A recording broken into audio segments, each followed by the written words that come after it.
Good morning, colleagues. Thank you once more for joining us for the AI Wayfinder Seminar Series. My name is Kitsipilione Matlupu, and I will be the one chairing this session. So today's session, it's on assessment design and teaching with AI. And we are privileged to have the presentation from Dr. Ina Gouws and Dr. Grace Stopforth. So I wanted to say that for this session, whoever has a question, you can write it on the comment section. And then after the presentations, we will just read the questions and the presenters will answer the questions then.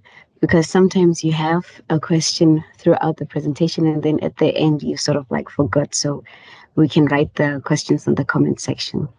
I'm going to introduce Dr. Ina Gouws and Dr. Grace Stopforth. Dr. Ina Gouws was born in Johannesburg and raised in Magaliesburg. She completed her education at the Northwest University, achieving a BA Honours, MA, and PhD in Public Management and Governance. She commenced her academic journey as a lecturer at the Northwest University's Vaal campus in 2003. In 2016, she joined the University of the Free State as a senior lecturer in the program for governance and political transformation. Dr. Gouws has been influential in revitalizing the governance program, introducing new modules for both postgraduate and undergraduate levels. To ensure the quality of this curriculum enhancement, she has applied and was awarded a UFS SOTL Fellowship, which is the Scholarship for Teaching and Learning Fellowship, underscoring her commitment to scholarly evaluation and publication. Furthermore, her research is branching out into digital ethics in higher education teaching, for which a project is underway. And then secondly, Dr. Grace Stopforth. He brings over 15 years of experience in higher education to his role as a lecturer within the Department of Mercantile Law at the UFS. In addition to this academic background, he is also a trained mediator, further enriching his expertise in the field of law. Within the Department of Mercantile Law, Dr. Stopforth delivers a diverse range of modules on both undergraduate and postgraduate level, specializing in areas such as introduction to law, legal skills, social protection law, and labor law. His dynamic teaching style and innovative approach to pedagogy have earned him acclaim among students and peers alike. Dr. Stopforth is deeply committed to enhancing teaching and learning strategies, particularly in developing critical thinking skills of next generation law students. He actively incorporates online collaborative learning techniques into his courses, fostering a dynamic and interactive learning environment that prepares students for the intricacies of modern legal practice. His academic credentials include LLB, LLM in labor law, and LLD in mercantile law, reflecting his dedication to ongoing scholarly pursuits and his depth of knowledge in his field.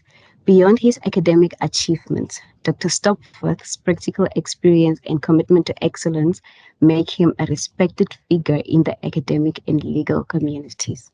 So we have very bright minds today, and I would like to hand over to Dr. Ina Gouws and Dr. Stopforth. Thank you. Thank you very much. And thank you very much for having us. And it's our privilege to share with you what is really a look into our trial and error journey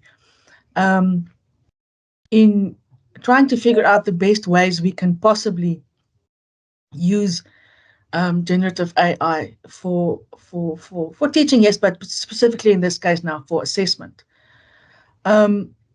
We are trying various things at various times, but I think we are on a path to really have a concise idea of how we want to approach this in a constructive manner, and hopefully be able to share with our colleagues in our various departments, faculties, and the university the guidelines that we aim to use in future to make these decisions about AI and the assessments that we have in our modules. And Gray will have way more to say about that as we go on. So our approach is that generative AI is here to stay. It's here and here to stay. And we can decide how to use it effectively, responsibly, and ethically. Well, I suppose first decide to use it or not, and then make the decision to incorporate it. But now, taking care to decide in which ways we want to use this.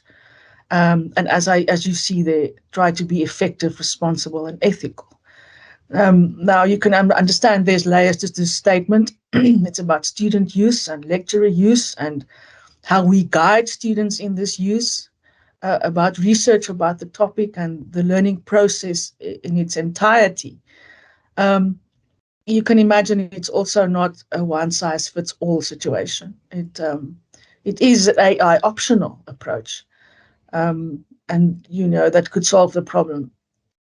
And like I said, in our case, we very much choose to, in fact, use it.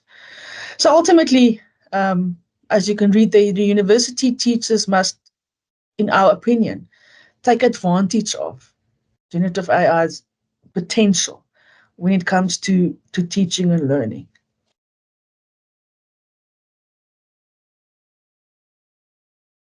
Okay. Then secondly, thank you very much, Ina. Just to provide you a bit of background on what we considered to firstly draft this presentation, as well as the activities that you will see later on, is I was quite in favor of the UNESCO's human-centered approach to using generative AI. Now, this human-centeredness, especially within the context of labor law, is also something that is advocated for in terms of the International Labour Organization, which also includes a component of skills development.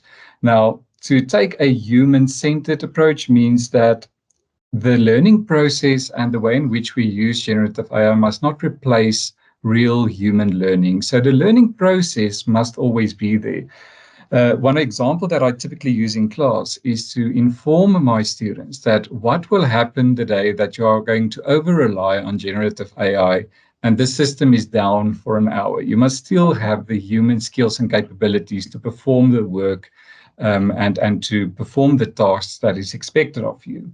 So in essence, it must support authentic learning. It must not replace it. And this is a two-edged sword. It goes both ways. So both for a student, they must engage in the learning process, acquire the skills and the capabilities that is expected of them. But this is also true for an academic, be it if you're conducting research or if you are busy training yourself to enhance your teaching capabilities and skills. You should not over-rely on generative AI. So we took that stance to say that, okay, in what way can we use it then responsibly to supplement and enhance what we are doing?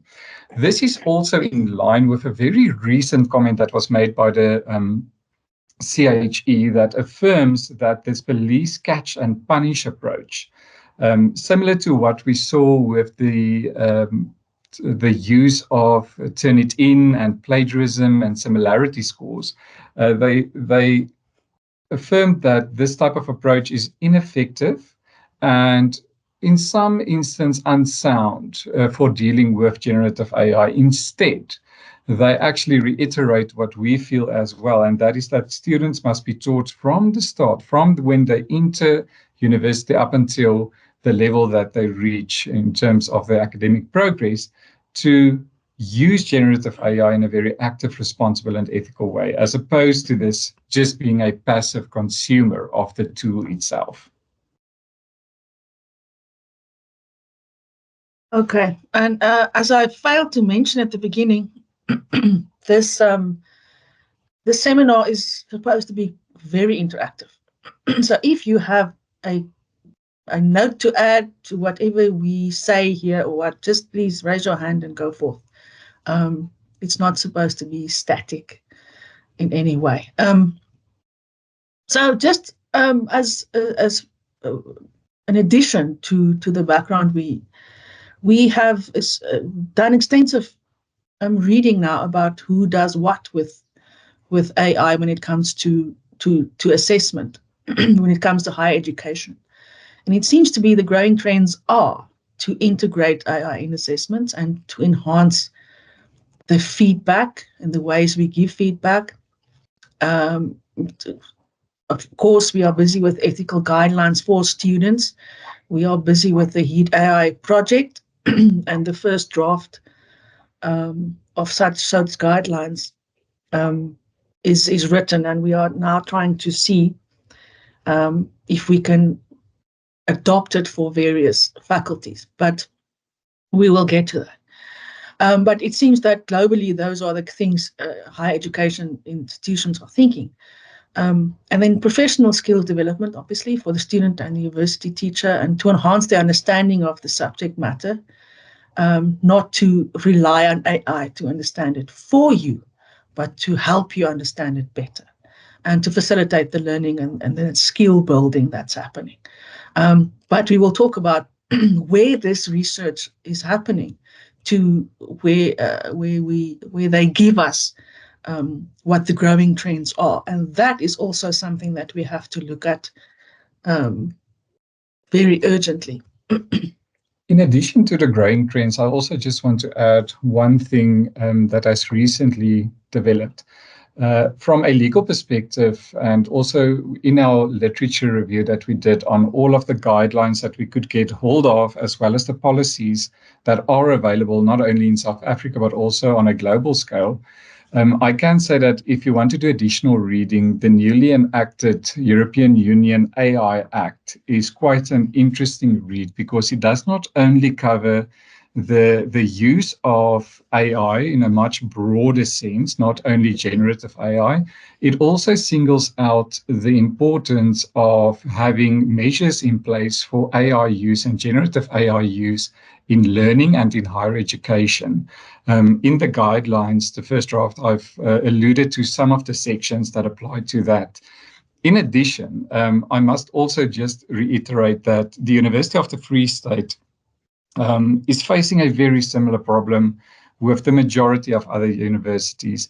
I identified single universities where they prohibited the use of generative AI, and in my opinion, that is a step backward.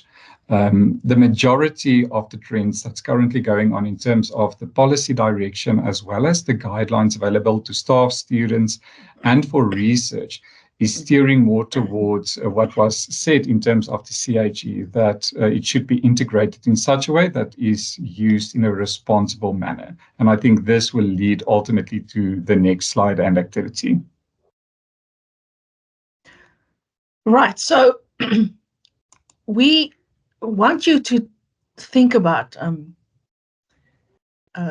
these two questions. And this is just, it's very random, it might seem, but these are the kinds of questions that we find these institutions are trying to answer, or the things they grapple with, really. There are many, but these are two of the things very, very basically.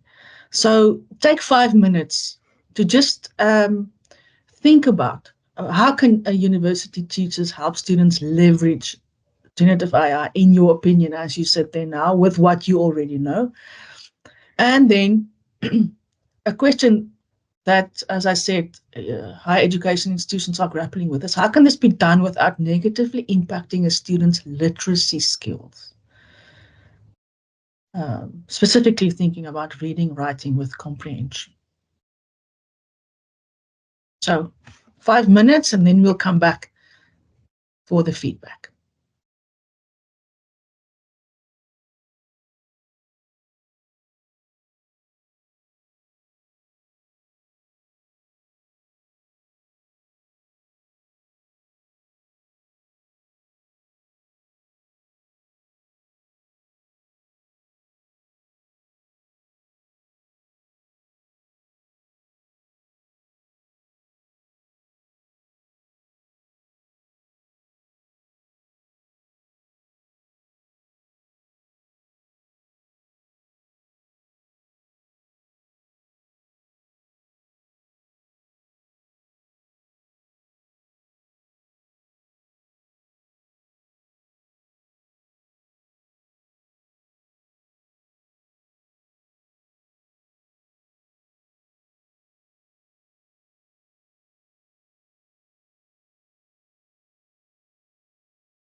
Thank you very much for those who've already put their responses in the chat box. You can read them there.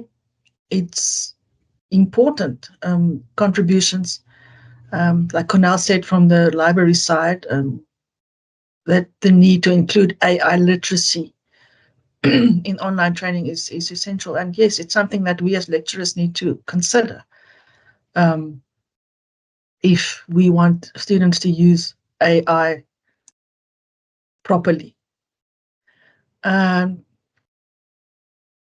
you're right, Jan, this the application is as broad as the mind of the student can go. But yes, we also feel that it will positively impact students' comprehension if they use it in the right way to test their understanding. And Angela, yes, being unaware is, at this stage, quite unforgivable, actually. And yeah, and that's maybe some more work we need to do in that regard. And Ketcha, yes, we do have a very important role in equipping our students for future work. Are there any other people who want to talk to us?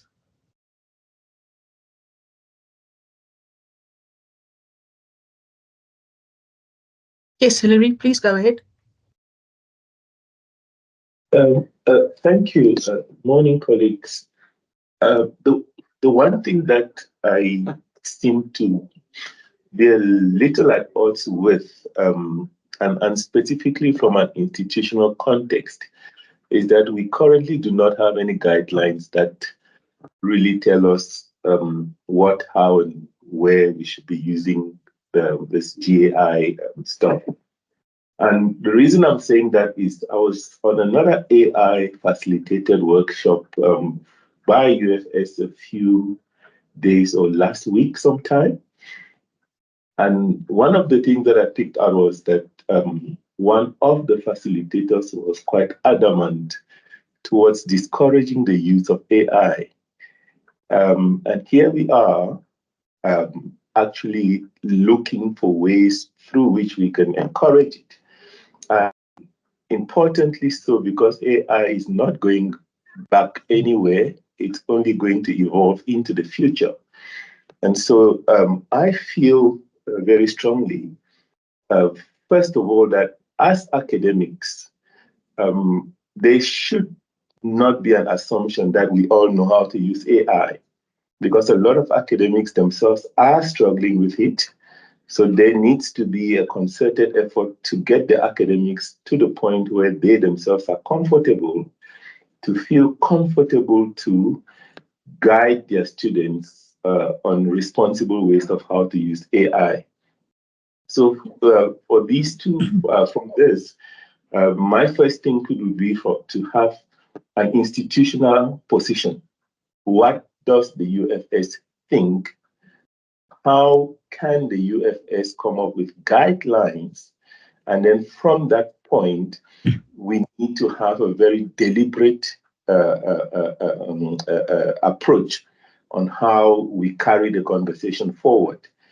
Because it's here, it's not going anywhere, and we need to maybe just make peace and then move on with it. Thank you. Thank you very much for that. And you'll be very pleased to know that this is exactly what we're working on. And hopefully we'll be able to share it widely for feedback and such very soon. But I'll let Gray inform you a little bit more about that in the slides to come. Just to add, at this moment, with the guidelines, the first part is really focused on providing guidelines for ethical and responsible student use of AI. And you will be glad to hear that it is a differentiated approach. So the lecturer will have a discretion between different options and approaches that they can use in their module. So ultimately, it is up to them to decide the extent to which they will use AI. I'm also 100% in favor of at least informing and training your students on AI use, because this is something that they will encounter in the future. As I've already mentioned earlier, we are not unique in this, especially with the absence of any institutional approach. But I know that there are several projects as well as several centers working on the different aspects that are linked to generative AI in the higher education context.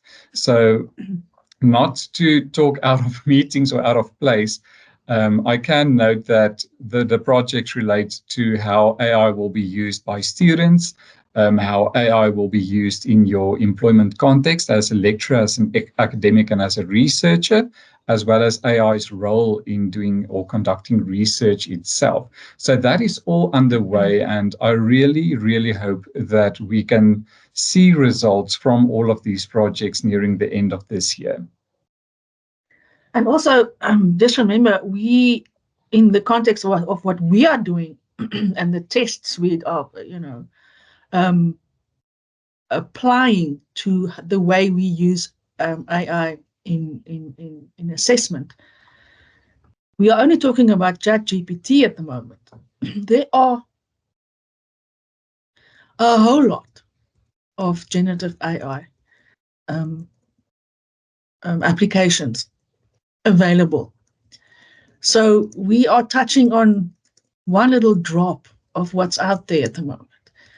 So the awareness that we have to create is very wide, and then the way students, we teach our students to approach generative AI, doesn't matter what it is, I think is the important thing, is what is it you want to do and how to do it ethically and effectively, whether it's ChatGPT or whatever. Are there any other comments before we move on?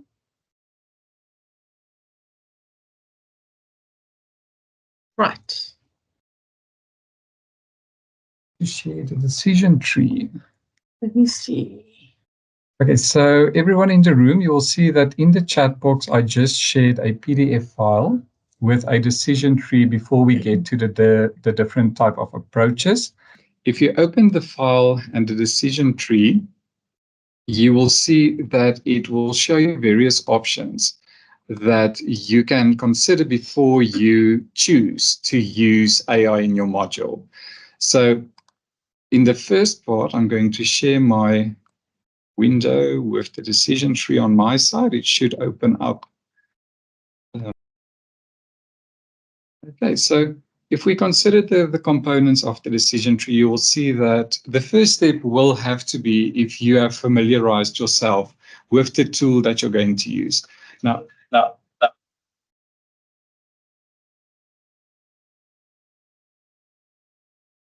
so the first part is, as Ina already mentioned, that there are various generative AI tools that we can use. Of course, ChatGPT is, for me, the best one to use because the basic tool is free for everyone and accessible to everyone. It's also something that you can use on your mobile phone.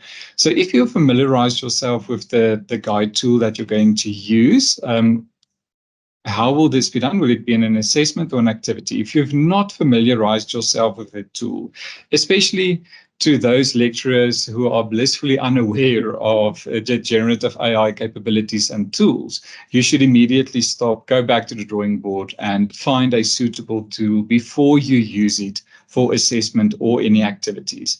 If your answer is yes, you must consider if this tool that you're going to use will support the learning process or learning outcomes in your module.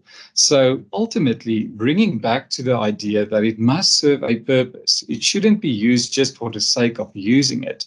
If it supports a module learning outcome, you can continue. If not, it does not mean that you should stop there.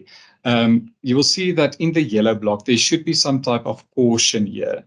If you say that the tool will not support a specific learning outcome, it does not necessarily mean that the students won't use it to answer any of your questions.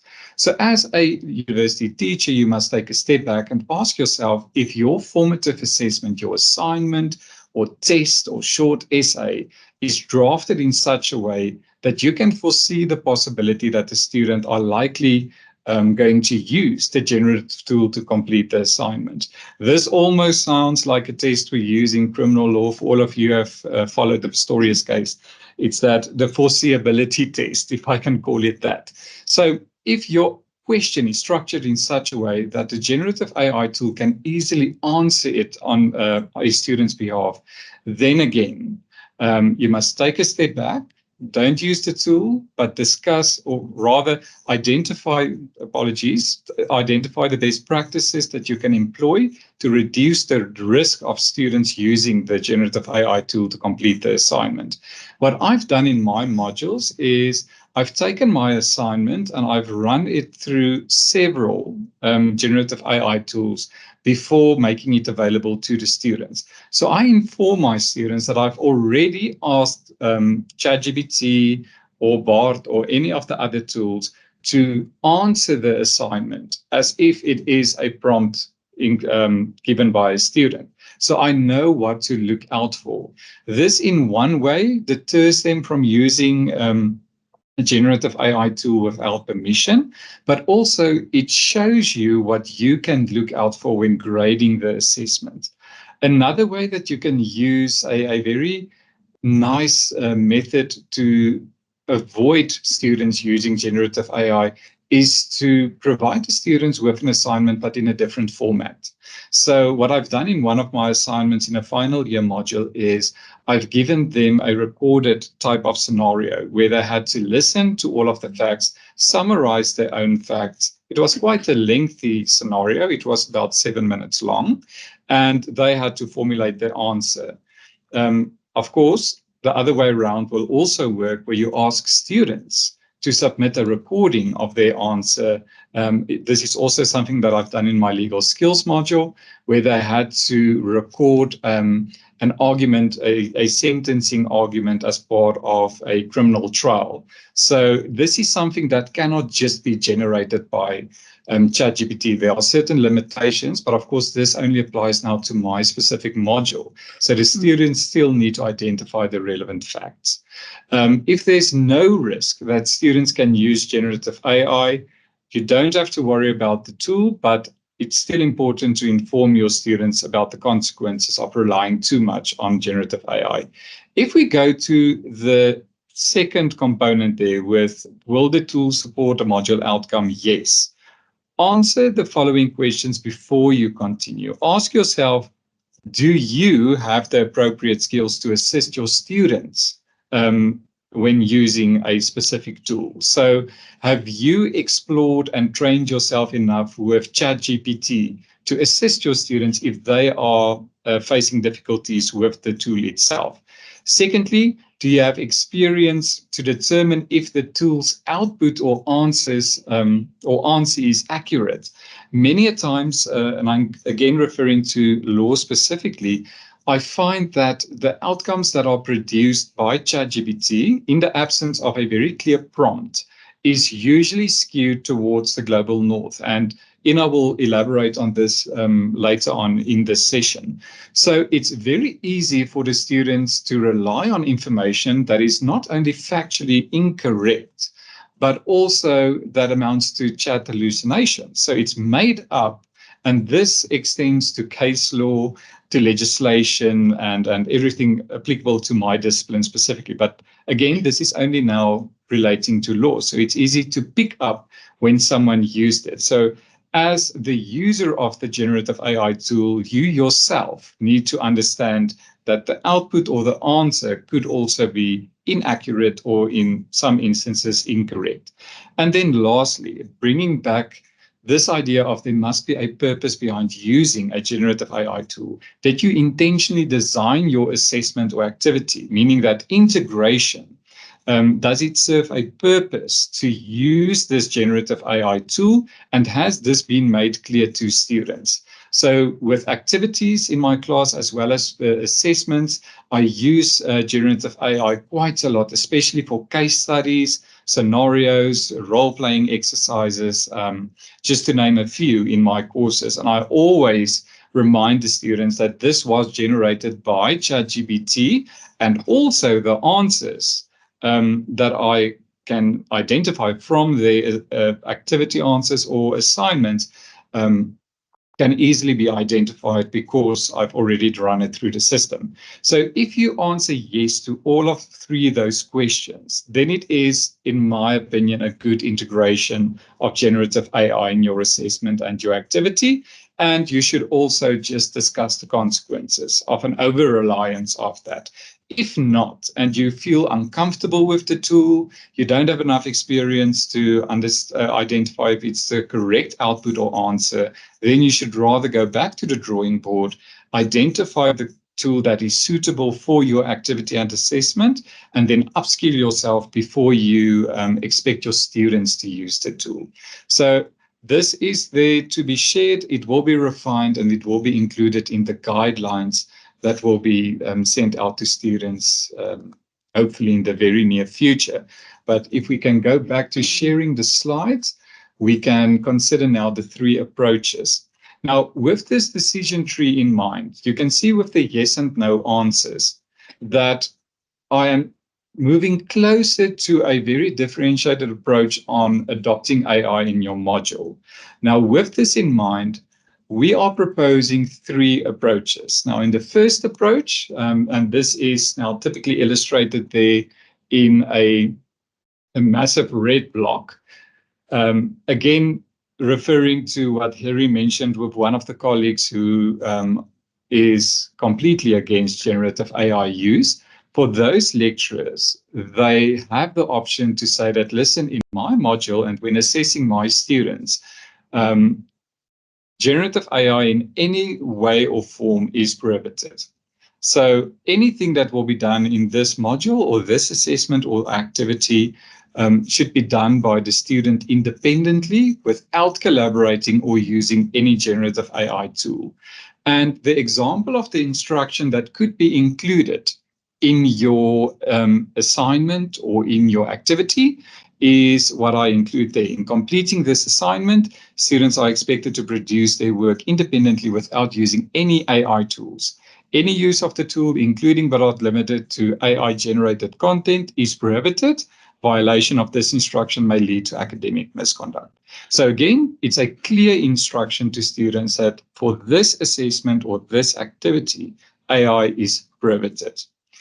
This is slightly different from the second approach. In the second approach, apologies for the very small font that we have there, but here we say that AI can be used, but when using it, there are certain limitations. So I want to say it reminds me of something that was said to me in my previous life at the Northwest University, where they said that if you really want to deter students from misusing something, like, for instance, an opportunity to get additional marks or to use the tool, is give them something to do.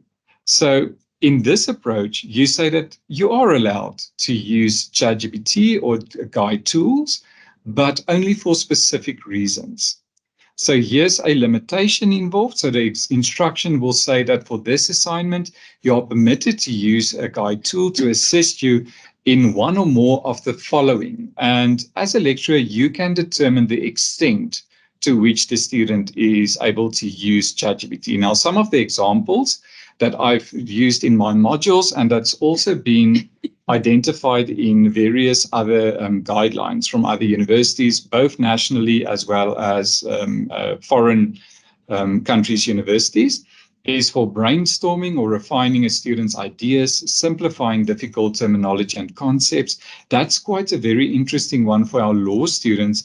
Although law terminology is quite important, they sometimes do not grasp difficult concepts. So by asking ChatGPT to define a specific legal term in very plain English is usually a very good idea on a first year level for them to grasp the idea better.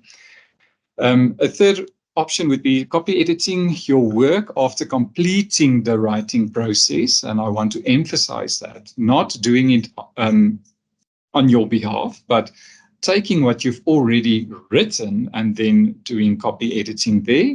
And then drafting or providing an outline to organize your thoughts, to propose a structure, and lastly, proofreading and language editing. Now, of course, I think proofreading and language editing is one of the skills that students should develop in their academic career. So this will depend on the year level and so on. So again, as lecturer, you can include whatever you want to.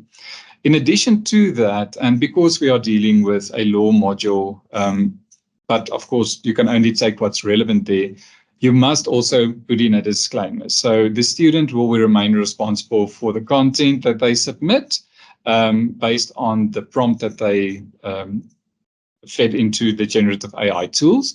They must ensure that it does not violate any intellectual property laws, contain misinformation, or include unethical content. It is also advisable to the student to keep record of their guide tool chat or prompt, and also cite it accordingly. Now, as part of this, we've included a declaration of own work where they have to briefly elaborate on how they use the guide tool, as well as the purpose for the use thereof. An example of the footnote is just also provided there at the end, and also example of their prompt feed in terms of their bibliography. This, in my opinion, is a very safe way to go about generative AI use in your classroom, as long as it is clearly communicated with your students, so they know exactly what they can use it for and what will amount to any misuse. Now, the last option is the one where you can use generative AI. It's the green safe option. In the majority of the guidelines, not only from South African universities, but also abroad, they agree that if you use generative AI without any acknowledgement, it should not be done as part of your formative or summative assessments.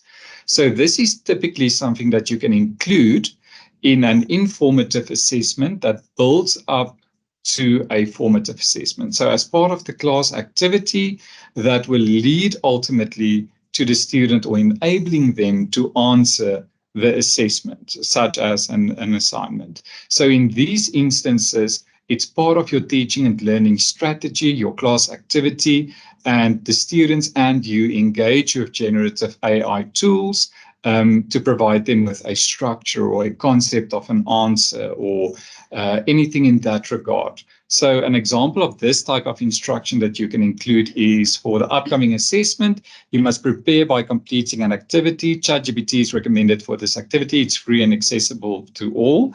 However, it's vital to check the validity of your answers. Do not accept them as a truth without substantiating them using reliable academic sources and other sources of law. Now, of course, in law, you will replace that with your own discipline. Remember, this activity will help you prepare with the assessment. So use ChatGPT ethically, responsibly, and effectively. Now, with these three approaches, we've now outlined one that it is prohibited, one that it is allowed to some degree, and then a third approach where you can include it in your activities without any type of acknowledgement. Now, in the next couple of slides, Ina will continue to elaborate on how this can be used to quickly draft a type of an essay question.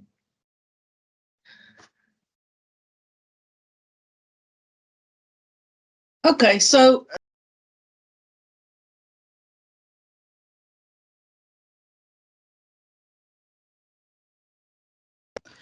let's take a look at some steps that should hopefully make the process a little bit easier. So the first thing, obviously, is for you to know your curriculum design. And for us, mostly for public governance and for law alike, we follow a problem-centered approach. So solving problems, particularly when it comes to my modules in public governance, is very much at the center of the outcomes that we've developed. So you have to be very aware of where you fall in that regard. Then, of course, you must identify the actual learning outcome you wish to assess. and then determine if it will be assessed using generative AI, or to prepare students for an assessment using generative AI. As Gray just said, it can't be used just for the sake of it. There must be a goal in mind. So determine then which generative AI tool you will use. It's about equal access, particularly in our context, which is why, as he said, ChatGPT is what we use. And then you have to be able to justify the reasons. That's why that thinking tree is important. You have to be able to answer those questions to yourself very clearly. And yeah, it's about utterly two brains is better than one.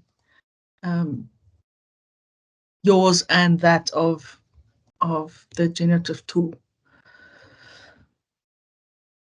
So Gray has prepared a checklist, and he's given you access to it there in the chat box. I'm going to ask him to share it, if possible.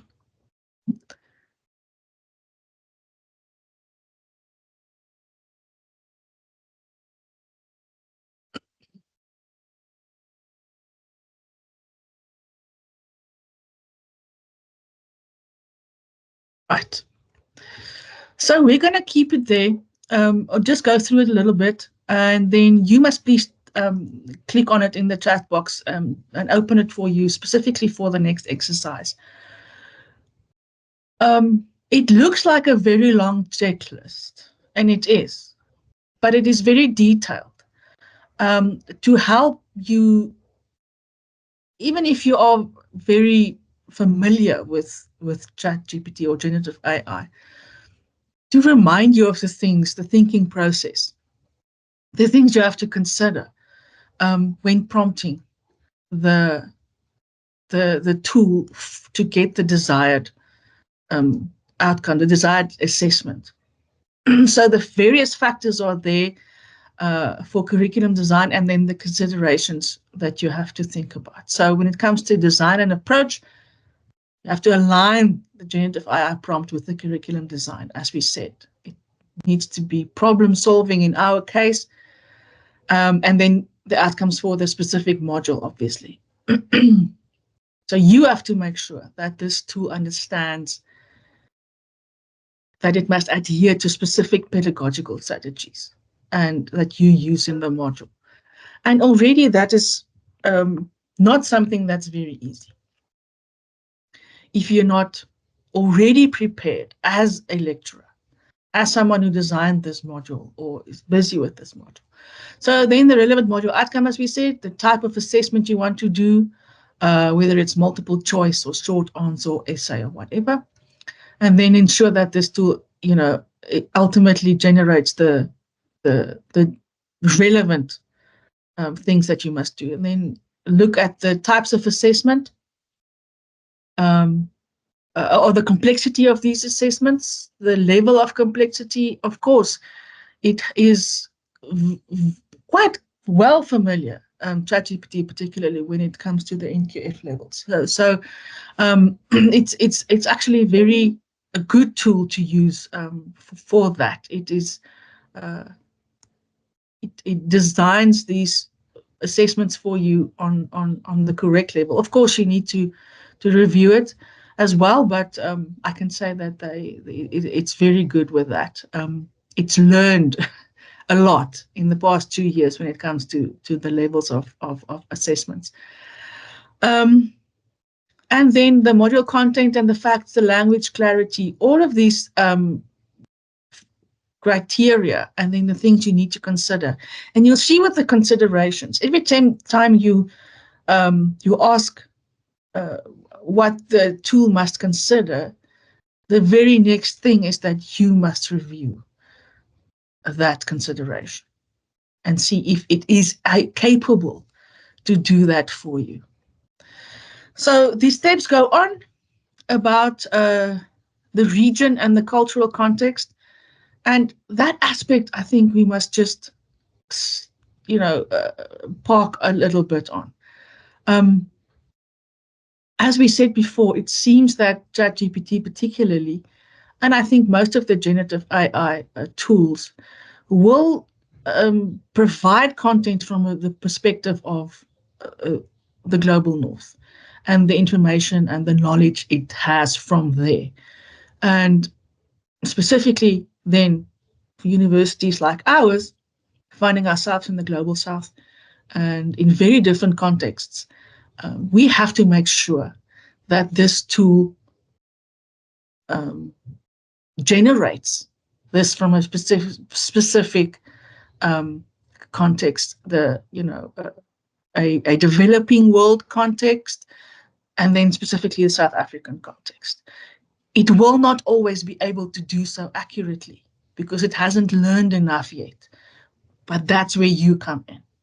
You must have the knowledge to prompt it correctly and to correct it where it is wrong.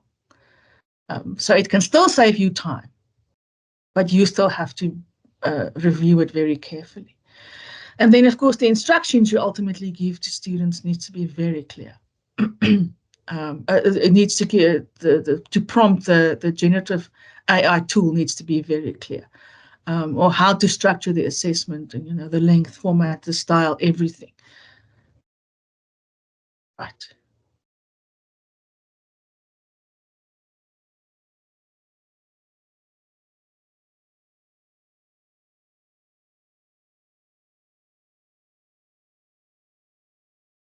We are moving back and forth between things that sometimes take time. I'm sorry about that, but so it is in an interactive session like this.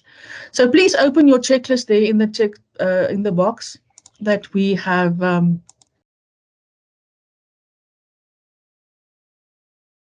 provided for you. Because the next activity you will hopefully be able to use that. What I've given you here is some practical examples of early attempts by me for particular public governance assessment using these various approaches. So the first one is the use prohibited. This is very straightforward. You are required independently analyze a case study. So now, obviously, a proper case study needs to be provided for the students. Identify key issues, propose solutions. Any use of generative AI is prohibited. And so you ask students to, in this case, reflect their own critical thinking analysis and understanding of the concepts. And then, as you have rightly said in your comment here, Jan, it is very easy these days to pick up that students have indeed used generative AI. So there is an instinct that we have indeed, that we can see, but also there are very clear signs that by now, if you use it, you should be aware of.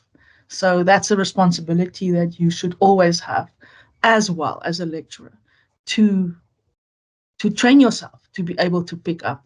If we don't have, a tool that you trust. I mean, we have with Turnitin an AI detector, but still, you have to give it a look over, because students just find all sorts of ways to try and, beat the system, if you will. And this is where I want to raise my hand. I can't do it from this side, but some of the techniques that I've picked up is, especially with the paid version of ChatGPT, it becomes increasingly more difficult, especially if you have a tech-savvy and skilled student who knows how to provide the correct prompts for a more humanized, if I can use that word, answer. So it will ask ChatGPT to take a specific generated text and rephrase it in such a way that it won't be detected. That's the one example. The other example is a paid site. I believe it was Helix or something like that, where students pay a fee to register on the site where they can upload generated context and then ask that generative AI tool to humanize their text. And I've seen examples of this in some of our law essays, especially those who are not too technical in terms of the interpretation of law, so more geared at socioeconomic situations and problems. And the result was that Turnitin's AI detection tool did not detect that as generative AI, which is something that's quite shocking, that the lengths that some students will go to just avoid doing the work themselves. And I must say that this is not a generalization for all cases. It is literally a couple of students who will go at these lengths to use generative AI. Yeah, there will always be those who try to get around things, and instead of just doing the work. But that is why your presence in this will always be important. To read through it and to take note: is the question actually answered? Is that critical aspect there? Is their voice there, as we have talked about many times in all these seminars? And is it just these generalization, sweeping statements, and all of that that you have come across by now? So yes, you can create a monster with a student who knows how to prompt in such a way that it seems that they are plainly cheating. So we have to be aware of it and train ourselves to see it as well. And then example 2, again, an early example of this approach. I've learned more in the meantime, and so has the tool. But this is now where you have allowed the use of ChatGPT or generative AI, but with acknowledging that they have used it, and they must provide examples or proof of how they used this tool.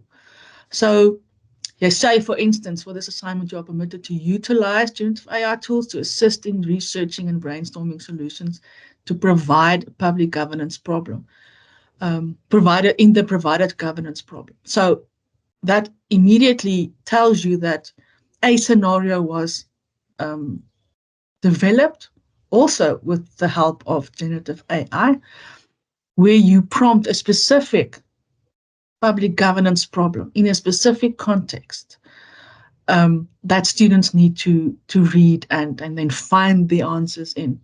Now, they may use AI for tasks such as generating alternative policy options and analyzing data trends or simulating potential outcomes, but how they then prompt the tool is what you need to see evidence of, so that you can help them and say, okay, what you gave them the wrong information here, or you asked the wrong question of the tool.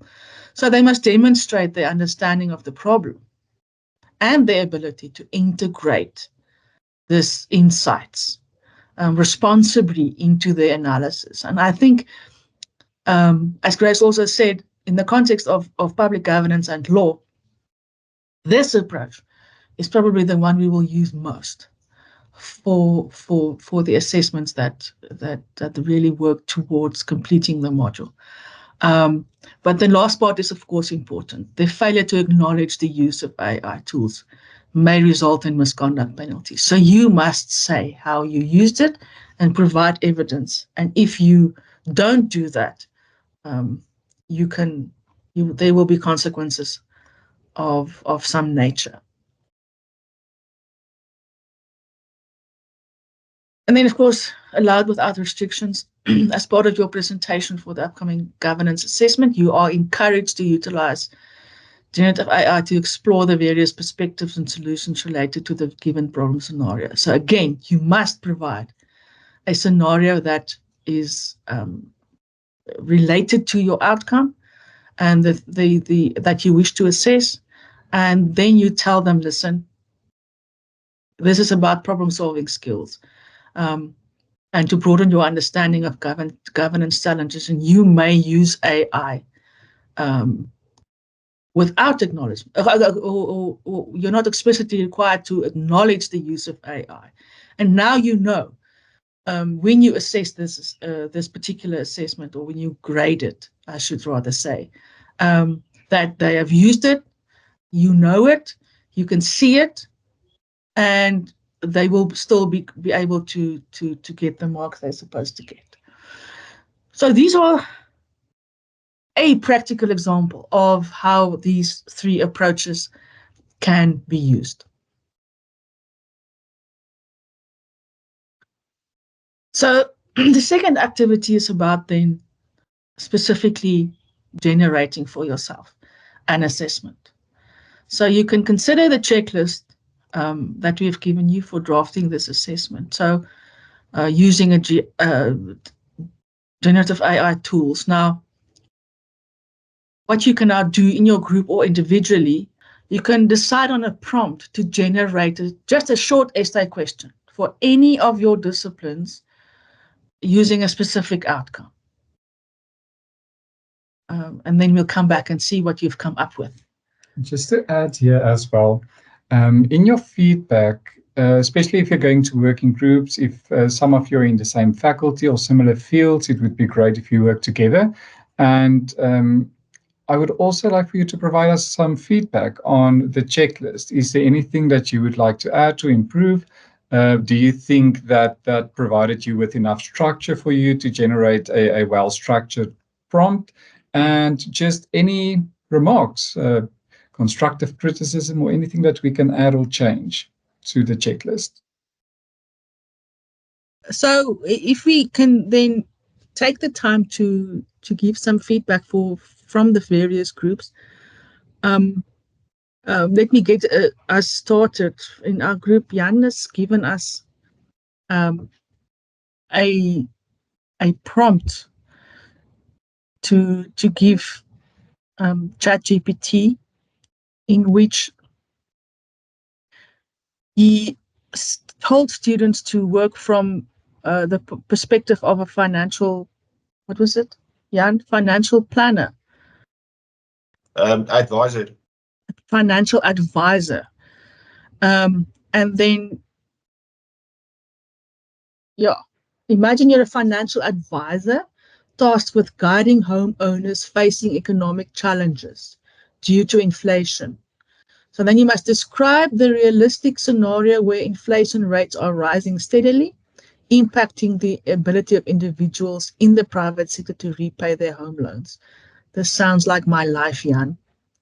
Anyway, consider factors such as changes in purchasing power, interest rates, employment stability. So there's very specific things Jan asks students to take a look at, which is good. So then propose strategies and recommendations that homeowners could implement to navigate these inflationary pressures.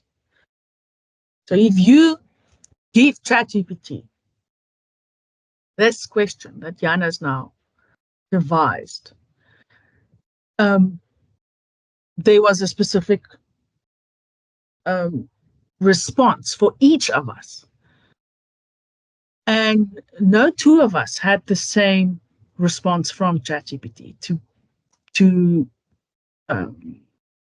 begin with, which led us to debate on how then to recognize that ChatGPT did in fact answer this question. And now the aspect that we haven't dealt with is this essay question that Jan posed. He did himself. He didn't ask ChatGPT to generate this question for him. Am I right, Jan? No. I entirely asked ChatGPT to generate it, but I did it independently. So I generated the question, and then the others answered it. Okay, so you generated the question with specific prompts that you have shared with us, and I caught the last part of your argument, Hilary. Can we look at then this checklist to see if that prompt, check the boxes or most of the boxes? Can we say that this is from a particular South African or global South perspective in the context of that learning process? The other group, would you like to share with us the essay question that you ultimately generated? Yes, thanks, Ina. So we actually only caught wind of what we were really supposed to do when there were only 5 minutes left. So, so there was not a lot of depth in what we achieved. However, we looked at the prompt from a strategic management perspective. And so what we asked students, let me quickly go to that screen and just see if I can get it. So where are we here? So we told ChatGPT that we would like to assess students' understanding of performing an external environmental analysis using the PEST approach. And so we requested ChatGPT to please generate an essay question that could be used for that exercise. So ChatGPT gave us a question. It said, discuss how a business can effectively conduct an external environmental analysis using the PEST approach.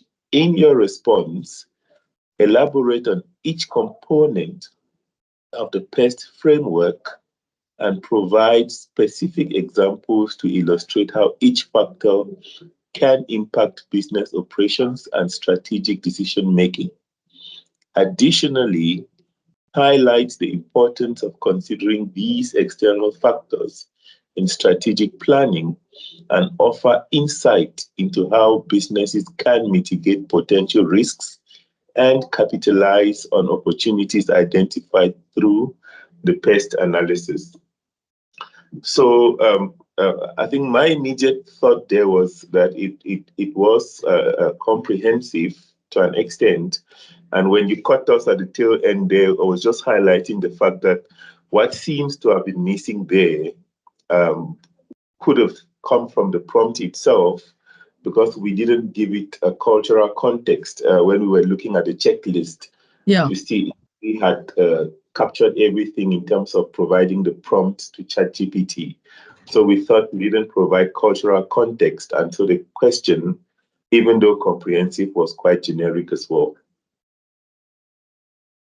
It's great, because that tells me that the checklist already assisted you in finding some of the gaps in your prompts that you can now go and fix before you share it with students, so that you can get the answer that is required. Also, I have to say, a short essay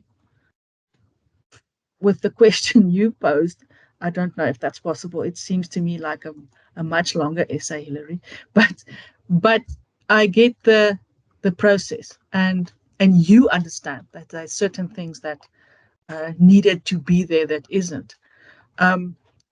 So your group did exactly the right thing as well. And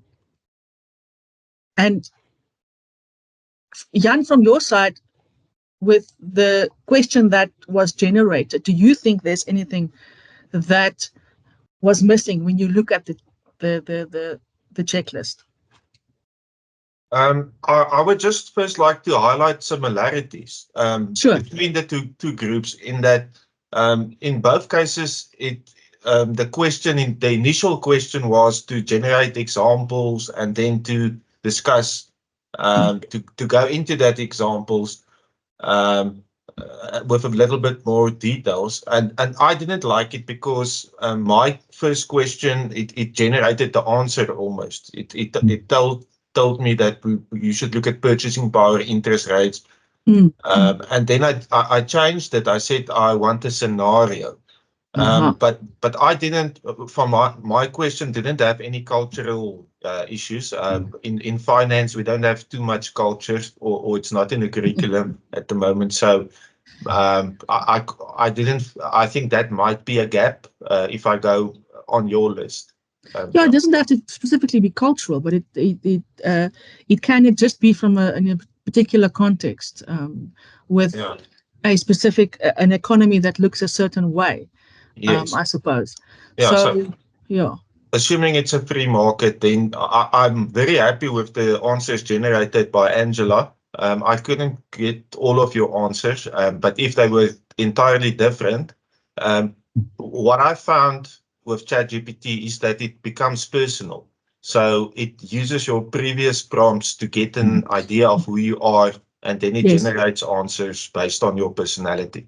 Yeah, it does, specifically if you stay in that one conversation. It certainly picks up on where you've been and where you want to go. But in our group, Angela raised something important. It's becoming very difficult to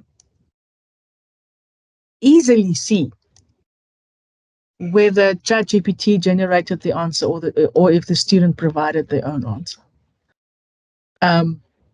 And that is something that we are going to have to delve into a little bit more in the future, I think. Can I add? Yes, please. So what I think from ChatGPT's interactions with students, that it will pick up it's a student asking and then provide student-based answers. Yeah, it will likely learn exactly that, yes.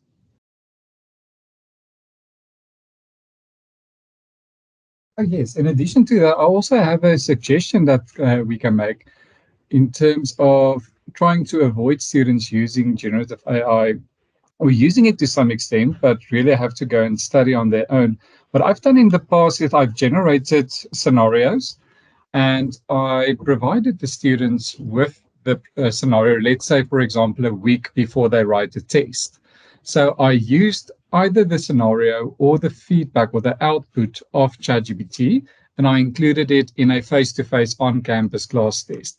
So then they had ample time to brainstorm with the guide tool or to go and just study and find sources to formulate their own answer that they will have to study and then repeat in their face-to-face class test. It's just one of the ways in which you can try to limit the unethical and misuse of generative AI tools. So from both scenarios, it's definitely something that you can use in a face-to-face setting, be it an assignment or a class test.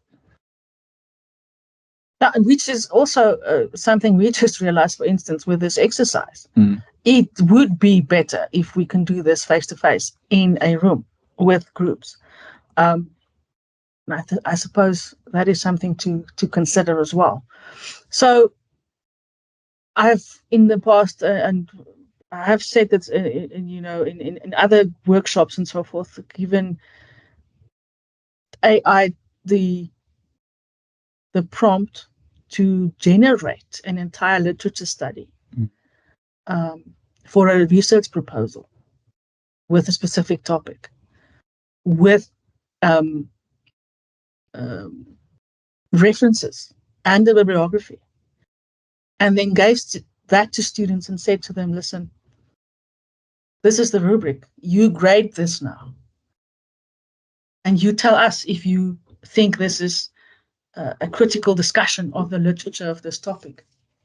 And that, in that way, students also learn a lot about what it should be and what it shouldn't be. And that is also a way that AI can assist you in your assessments. Angela, please go ahead. Okay, so I'm trying to understand what actually the purpose of this checklist is, because if given to students, it seems to me like its purpose is to teach them how to cheat better, because you see something. Now, Angela, it's for you. It's not for the students. Okay, so if it's just for the lecture, okay, fine. Yeah. But you see, I think there's something a little dangerous that is being said frequently, and that is both here and I've heard it elsewhere at talks about AI, and that is that it's easy to detect when a student has used AI. So we can say things like, all right, you may use AI for this, or actually, I suppose it's even worse if you say you may not, because then you just make a mockery of your instructions. And then you confidently think, I'm going to catch those that use it. Because it's all about how you prompt. If you prompt really well, as this checklist guides you, then you will not be detectable. And so, like, we mustn't fool ourselves. We mustn't fool ourselves to think that it is detectable. It's only detectable when you're really stupid. And even when you're really stupid, then still the majority of lecturers at this campus, I think, will still not detect it. So I've had a situation where a student has copied and pasted, even with the formatting. I mean, that's the most stupid you can get because it's so obvious for anyone that's used AI. But it wasn't detected and it was given a distinction. So we mustn't fool ourselves. And I've been in a faculty meeting where somebody has made a comment swaying the faculty further into blissful ignorance by saying, oh no, it's easy to detect, and it's not. No, we hear you.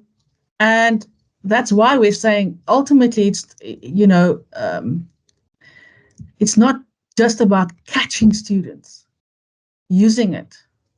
It's about how we allow them to use it or not, and ourselves learning how to generate assessments and give assessments where the use of, we have a little bit more control of how generative AI is used in those assessments. And Angela, I think that's the only way in which we can manage the situation in a better way. It's still challenging, but I think that's the approach we should follow. But people, we have to move on. We have some things to get through. So there's a little bit of an activity here that we can fly through quickly, and Gray will tell you what is supposed to happen here.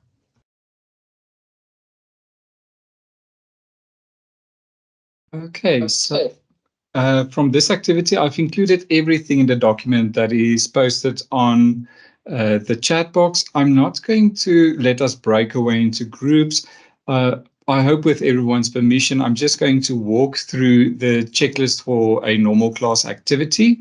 Angela, I just want to hear, is that an historical, is it a legacy hand, or is it a new question? Sorry, I'm on a funny device. I must figure out how to put it down. Oh, sorry. I am muted on my side. Yes, can you please repeat what you've said? Sorry. No, can you hear me? No, yes, I can hear you. I'm just on a different device. I'm not on my computer, so I'm not quite sure how to put it down. But no, okay. A question. Don't worry, I will lower it for you. Okay, so let me quickly share the checklist with you. Share the screen and then open the checklist. So in the checklist, I've provided some guidance on what you can do in a class activity. Now, it differs somewhat, and again, it's a work in progress. It differs somewhat from what you need to do for an assessment. So it's not as focused on what you need to include in your prompt, but it's more focused on what support and assistance you need to give students during the class activity. Remember that we've said in the beginning that you can use generative AI as part of the learning process, as part of your teaching and learning strategy, by creating an activity in class where they can use AI for specific reasons. Now, in this case, it's used for them to provide them with a type of a structure or a framework that they can use for an argumentative essay. So I tried my best to keep in line with what was said in the previous checklist. So again, it will all depend on your approach to teaching that you have in the module content, so the way in which you can guide students with examples on what the activities objectives are. I'm a fan of always informing students why they are participating in a specific activity, just to get their buy-in, and especially the carrot in front of the nose will be that this activity will assist you in drafting the first step of your essay or the framework, or provide you with some guidance on the components you need to include. Then, of course, the type of activity as well as the purpose. So state that this specific activity will be done for an XYZ reason. So in this regard, it is there for you to propose a structure that you can use for your argumentative essay. The content, of course, you must be able to assist the students to identify again the outcomes that is generated by the tool. So is it relevant to the question that's asked in the activity? And will you be able to use it as is for your assignment, or do you need to revise the structure that the guide tool provided you? Of course, language and clarity. It must be done that it is clear and concise and adheres to the specific discipline's language. Again, with law, we have very specific terminology, so the students must stay in line with what the specific terms and concepts mean in the legal sense. And then this one is specifically focused on South Africa. It's focused on a specific age group, and that must be included in their prompt to ChatGPT, and of course any other instruction or guideline that is necessary. So from all of these, you can see that you will guide students, assist them, you will ask them to consider things, and you will check if their prompts are correct. Now, I think this really adds to the discussion previously, where we said that it becomes more and more difficult to detect what is generated and what not, depending on how well you actually wrote out the use of ChatGPT or generative AI in your assignments instructions. In this way, you are raising awareness with the students, and you are training them to use it in a responsible way. And I think by doing this in a class activity, they can also see that you are quite familiar with the use of the tool, and they can actually identify something that was highlighted in the previous group, that different students will get different answers. So in this activity, I asked students to structure an argumentative essay on cannabis use for children in South Africa. For those who read the news, we are one step closer to the legalizing or decriminalizing of cannabis use in South Africa since 2019. So this is quite a very relevant situation currently, and there's also a massive percentage of cannabis use among the youth in South Africa.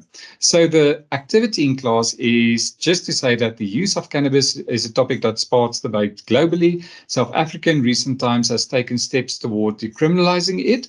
Given this context, it's important to consider and debate the moral and legal considerations surrounding the use of cannabis for children below 18 years. So use ChatGPT as a guide tool to suggest a structure or outline that you can use to complete this type of essay. I specifically chose structure and outline because one of the issues that I usually encounter with students is that they cannot formulate their thoughts in a coherent type of logical way. They really struggle to overcome that hurdle in the start. And I see this on a first year level and also with my final year dissertation students as well. So I tell them to go onto ChatGPT or whatever tool you use and just to brainstorm. Get examples of a structure that you can use. So in the class, they are assigned in groups. I ask one of them to access ChatGPT. Again, you cannot assume that everyone has access. So in the group, one device will be used or two, and then they should prompt ChatGPT to get an answer and, of course, share their outcomes with the other groups. Okay, the duration was 15 minutes, but we are going to exclude that. So I gave you an example here of a ChatGPT outcome. So here you can see it was generated yesterday. The prompt said, I need to write an argumentative essay about the lawfulness of cannabis use. Give me a framework that I can use. It's very basic. It's very rushed. I put myself in the shoes of a student who had 10 minutes to do something before the assignment or the activity is due. And this is usually the time in which I identified most of the AI generated scores in my previous assignment. The closer you are to the deadline, the higher the scores got on Blackboard. So in terms of this outcome, it's very optimistic. It said, certainly, here's the answer. And the title is The Lawfulness of Cannabis Use, a Critical Examination. The introduction is fine. The presentation of the statement is if cannabis use should be legalized or be legal. But if you look at the content and the background information, it's focused on the law, but it also focuses a lot more on arguments in favor for legalizing and against legalizing. So from this prompt, the start and the finish can be used. So, for example, what I would typically tell the students is if you consider the logical flow of everything, the intro will include what you need, the background will include. But right here, they need to reconsider their prompt.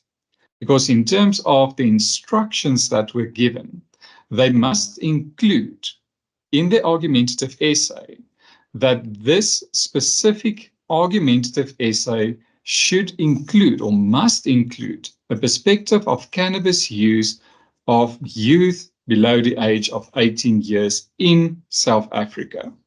If that was the case and that was included, the part here, the arguments for and the arguments against, would have focused specifically on those below the age of 18. I would have also advised the students to include in their prompt that they should focus more on a South African perspective. If you have any stats, to include the specific statistics and the year groups of those who use cannabis.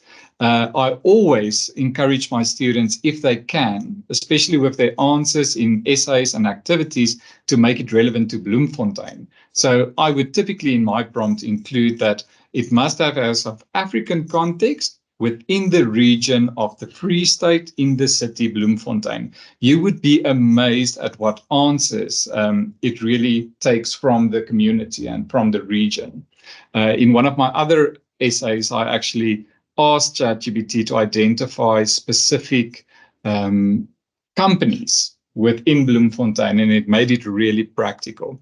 Okay, so this is just an example, again, a work in progress on what criteria and factors you can consider to assist your students better when you have a class activity, what you could include in terms of your instruction and this activity in the class itself, and what you can look out for with the prompts that they generate. In a perfect setting, not to waste any more time, I would also include that the groups move from one group to another, explain their prompts, and also identify some of the issues that they've identified, so that the lecturer is not in full control of the discussion, but rather that it is handed over to the students to discuss. Right. Ina, if we can come back to the slides and finish up the session. Right, so you can also see there in the chat where Jan quickly gave an answer that was generated for the question Gray posed as well, or various, I should say, and all of them different. They're learning from previous generated answers to generate the next one. And it's scary and fascinating at the same time. But as far as I can see, the focus was different. There was moral issues included in one of the prompts and not in the next, and so forth and so forth. So when we look here at something to remember, this is just for you to take note of and to think about when we think of examples of acceptable use of AI and unacceptable use of generative AI. And you can read through those yourself, but in the end, it's about your approach. And what we think should be acceptable or not. Remember, we talked about using it effectively and ethically. And that is, I suppose, the underscore of everything we discussed here today as well.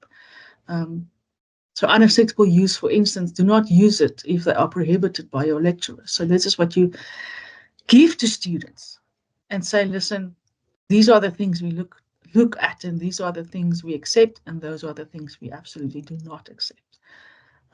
That should guide your approach in developing your assessments as well. And it makes it easier for students to understand what they should look out for. Just some final thoughts then. In the reading we've done up to now, there are definitely language barriers when it comes to generative AI. ChatGPT, for instance, has 15 languages that it can help you in. It's proficient. Yeah, that's proficient in us. Yeah, that's probably the better word. It does help you in Afrikaans, but it's not always that great. And African languages. And then African languages, of course, is usually problematic.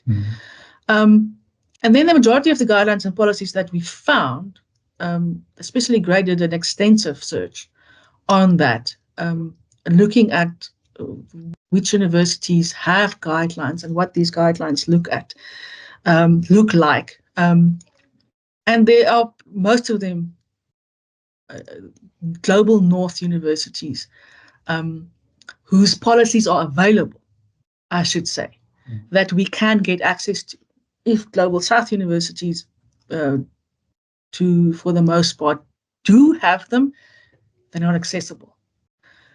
The point is here, we think there's a lot of research and contribution we can make from the side of our university, and we are positioned to rectify this skewed view of the use of AI in higher education. And I think we should really pay attention to that.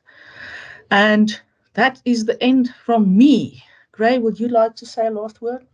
Just on this final thought as well, especially given the scope of the policies that are available in the global North, as well as the answers that's generated by ChatGPT, just as general without providing the correct prompt for it. We should really inform our students to use it in a responsible way that really assists them in developing their skills. And from this, digital skills and also the normal literacy skills as well. Lastly, we should not ignore the